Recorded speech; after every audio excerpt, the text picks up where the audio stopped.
గుణవంతులు, మనకంటే ఒక ధర్మం వెంట నడిచేవాళ్ళు చాలా అరుదు. నేను చిన్నతనంలో ఒక మా ఇంటి నుంచి ఒక కళ్ళ ఉంది, దానికి పోయి చిన్నగా ఉండేప్పుడు అంతా కలిసిపోయి ఆడుకునేవాళ్ళు. ఏంటన్నా మా ఆట అంటే తూనీగలని దొరుకుతాయి ఊర్లలో, ఇప్పుడు అవి కూడా కరువు అయిపోయినాయి. తూనీగలను పట్టుకునేవాళ్ళు. పట్టుకుంటుంటే మా అమ్మకు తెలిసిందే ఈ తూనీగలు పట్టుకుంటున్నాడు వీడు. నాతో ఒక్కటే మాట ఉన్నారు, ఏం కాదు రాజా, నువ్వు తూనీగలు పట్టుకున్నావు అంటే నువ్వు తూనీగలు పడితే యమకింకర్లు వచ్చి నిన్ను తీసుకుపోయి సలసలగా నూనెలో ఏంచుతారా నిన్ను. అప్పటి నుంచి ఒక్క తూనీగ పట్టలేదు. సమాజంలో బతకాలంటే తల్లిదండ్రుల భయం, సమాజంలో బతకాలంటే మరి సంఘానికి భయపడాలి, సమాజంలో బతకాలంటే దైవభక్తి ఉండాలి, దైవ చింతన ఉండాలి, దేవునికి భయపడాలి. ఇవి కొన్ని కరువు అవుతా ఉన్నాయి, చాలా వాళ్ళల్లో కరువు అవుతున్నాయి. కానీ రెడ్లలో నేను గమనించింది ఇప్పటికీ శ్రీశైలానికి, అదే రకంగా తిరుపతికి మొక్కుబడులు చెల్లించడం, రెడ్లలో పుట్టినెంటికలు తీసేటటువంటి వాళ్ళు ప్రతి కుటుంబంలో పుట్టినెంటికలు తీస్తారు. ఇది రెడ్ల సాంప్రదాయం.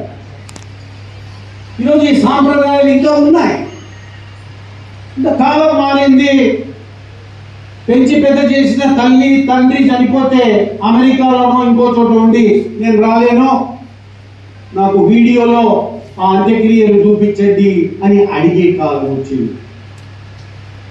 మరి మనము ఖచ్చితంగా, నేను అసెంబ్లీలో కూడా ఒక మహత్తరమైన స్పీచ్ ఇచ్చాను ఒక సందర్భంలో. దేని మీద ప్రేమ ఉండదు మనకు, మన పుట్టిన ఊరు మీద ఎక్కువ ప్రేమ ఉంటుంది. చనిపోతే పుట్టిన ఊర్లోనే అంత్యక్రియలు చేయాలి అన్నటువంటి ఒక ఆలోచన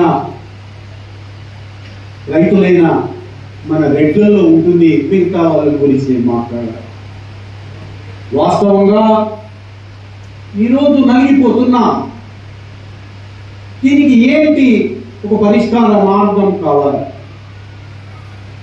ఎవరికైనా మనం సపోర్ట్ చేయొచ్చు, కానీ రాజకీయంగా మన ఉనికిని కూడా కాపాడుకోవాల్సినటువంటి అవసరం ఉంది. రెడ్ల బలం ఇంత. ఇప్పుడే బాపట్ల నుంచి శ్రీనివాసరెడ్డి గారు ఒక యాంకర్ అనుకుంటా, ఆయన చెప్తూ వచ్చారు. ఆయన చెప్పారు బాపట్లలో 1,75,000 ఓట్లుంటే 75,000 ఓట్లు రెడ్డి కులానికి ఉన్నాయి, అయినా రెడ్లను తీసి పారేశారని చెప్పారు.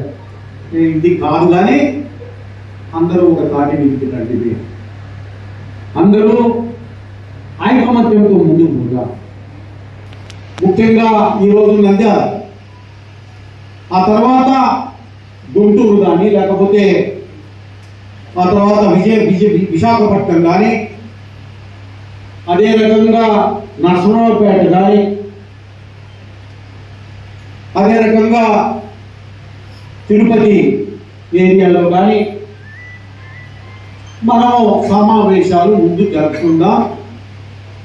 మీకు రెడీగా ఉన్నారంటే ప్రతి సమావేశానికి నేను హాజరవుతాను.